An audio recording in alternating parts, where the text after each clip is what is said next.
안녕하세요. 오늘은 10과 번제, 소제, 화목제, 속죄제물 일부에 대해서 함께 다루도록 하겠습니다. 내용 보도록 합니다. 첫 번째 주제입니다. 죄를 없애려면 속죄해야 합니다. 본문이죠. 그 예물이 소위 번제이면 흠없는 수컷으로 회막문에서 야훼 앞에 기쁘게 받으시도록 드릴지니라. 그는 번제물의 머리에 안수할지니 그를 위하여 기쁘게 받으심이 되어 그를 위하여 속죄가 될 것이라. 그는 야훼 앞에서 그 수송아지를 잡을 것이요 아론의 자손 제사장들은 그 피를 가져다가 회막문 앞 제단 사방에 뿌릴 것이며 그는 또 그 번제물의 가죽을 벗기고 각을 뜰 것이요 제사장 아론의 자손들은 제단 위에 불을 붙이고 불 위에 나무를 버려놓고 아론의 자손 제사장들은 그 뜬 각과 머리와 기름을 제단 위의 불 위에 있는 나무에 벌려놓을 것이며 그 내장과 정강이를 물로 씻을 것이요 제사장은 그 전부를 제단 위에서 불살라 번제를 드릴지니 이는 화제라. 야훼께 향기로운 냄새니라. 히브리서의 말씀도 봅니다.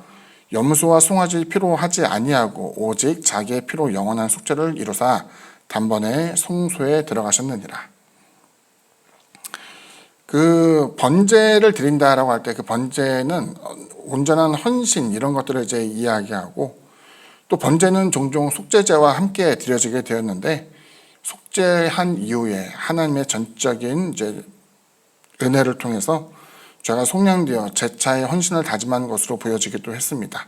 특이한 것은 이제 번제에 보게 되면은 그 제물에 대해서 이제 보여지게 되는데 번제 그러면 여러분 꼭 기억하는 것은 이제 짐승을 잡게 되는데 번제는 다 수컷으로만 드려지게 되었어요. 숫송아지. 그리고 그 뒤에 나오는 다른 짐승들에 대해서도 언급이 될 때에 이제 수컷으로만 구성된 게 이제 속죄의 내용이었어요.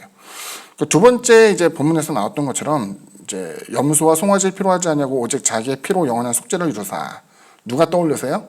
그리스도 예수에 대해서 이제 언급이 되거든요. 주님이 우리를 구원하고자 온전한 자신의 헌신, 하나님 앞에 온전히 드려짐, 그래서 모든 것을 이루신 것을 보여주게 되는데 이런 것들을 상징하기 때문에 번제물 그러면 완전히 바쳐진 것, 그리고 그리스도의 모습에 따라서 성경에 보면 이제 수컷을 통해서 이제 이야기가 되는데 그 중보하는 제사장들의 안수를 통해서 그 사람이 갖고 있는 죄가 다 짐승에게로 전가된 것을 보여주고 있죠. 그래서 이제 우리가 안수 그러면은 귀신을 내어 쫓는다든가 혹은 이제 환부에 손 얹다든가 직분을 줄 때 안수만 이제 기억하게 되는데 그 안수에 있는 또 다른 기능 여기서 보게 되면은 죄에 대한 전가에 대한 부분도 있다는 것을 기억해 줬으면 좋겠어요.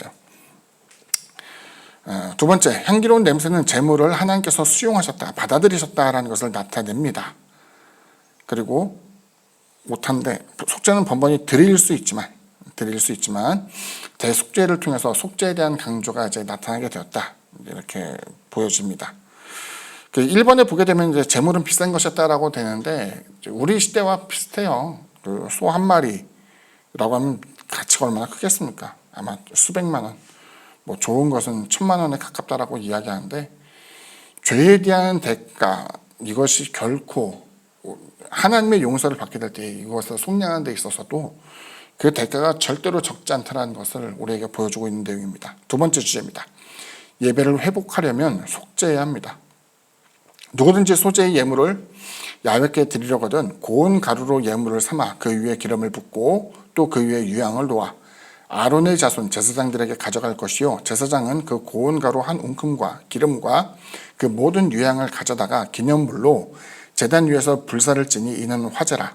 야훼께 향기로운 냄새니라. 그 소제물에 남은 것은 아론과 그의 자손에게 돌릴지니 이는 야훼의 화제물 중에 지극히 거룩한 것이니라. 요한복음에 있는 본문입니다. 내가 진실로 너에게 이르노니 한 알의 밀이 이 땅에 떨어져 죽지 아니하면 한 알 그대로 있고 죽으면 많은 열매를 맺느니라.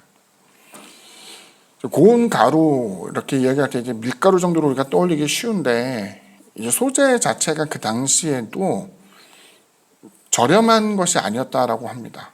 왜냐하면 그 고운 가루 그리고 여기 소재를 보게 되면 그냥 드리는 게 아니에요. 나중에 이제 속죄제에 대해서 언급이 되는데 속죄제는 너무 가난한 경우에는 이제 비둘기 한 쌍, 그리고 더 가난한 경우에는 10분의 1 에바라고 해서 굉장히 적은 분량의 밀가루를 하나님께 드리는 경우가 있는데, 그 속죄제에는 기름이 들어가잖아요. 향료가 들어가진 않아요.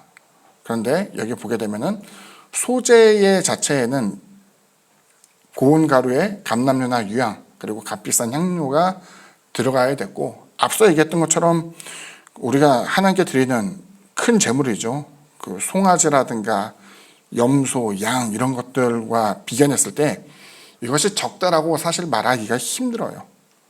왜냐하면 그 첨가물로 사용되어지는 감람류와 유향 자체 값비싼 향료가 들어갔기 때문에 이것 자체도 이제 귀한 것이죠. 그러니까 마치 우리가 이제 생각할 때에 추수감사절 막 준비를 할 때 이제 여러 가지 장식하지 않습니까? 음식도 나누게 되지만은 뭐 그 당시 이제 비싼 핵과일 같은 걸 갖다 놓고 이제 장식을 한다든가 이런 것처럼 하나님께 바치는 것 가운데에 있어서 피의 제사도 있지만은 이와 같은 곡식으로 드려지는 경우에는 이것을 가치 있게 의미 있는 것으로 기념할 수 있는 것으로 만든 게 된 것을 보여주고 있죠. 그럼 소제는 어떨 때 드리는가 봤더니, 소제는 날마다 양식을 베푸시는 하나님의 은혜를 기억하는 것, 그리고 이제 처음 우리가 추수를 하게 됐을 때 얻어지게 된 핵과일들 혹은 곡식을 가지고 하나님께 드리는 경우가 있잖아요. 그 같은 의미에서 추수에 대한 감사로서 이제 소제가 드려지게 되었고, 앞서 얘기했던 것처럼 하나의 기념물, 뭐 우리도 기념할 때가 되면 떡 해먹고 뭐 이런 경우가 있잖아요. 마찬가지로 야훼의 특별한 절기, 그들이 기념할 만한 그 날에 하나님께 소제를 드린 것으로 이제 보여주고 있습니다. 세 번째 주제입니다. 하나님과 화해하려면 속죄해야 합니다. 사람이 만일 화목제의 제물을 예물로 드리되 소로 드리려면 수컷이나 암컷이나 흠없는 것으로 야훼 앞에 드릴지니, 그 예물의 머리에 안수하고 회막문에서 잡을 것이요 아론의 자손 제사장들은 그 피를 제단 사방에 뿌릴 것이며, 그는 또 그 화목제의 제물 중에서 야훼께 화제를 드릴지니, 곧 내장에 덮인 기름과 내장에 붙은 모든 기름과 두 콩팥과 그 위의 기름 곧 허리 쪽에 있는 것과 간에 덮인 꺼풀을 콩팥과 함께 떼어낼 것이요 아론의 자손은 그것을 제단 위에 불 위에 있는 나무 위에 번제물 위에서 살을지니 이는 화제라 야훼께 향기로운 냄새니라. 에베소서의 말씀입니다. 이제는 전에 멀리 있던 너희가 그리스도 예수 안에서 그리스도의 피로 가까워졌느니라.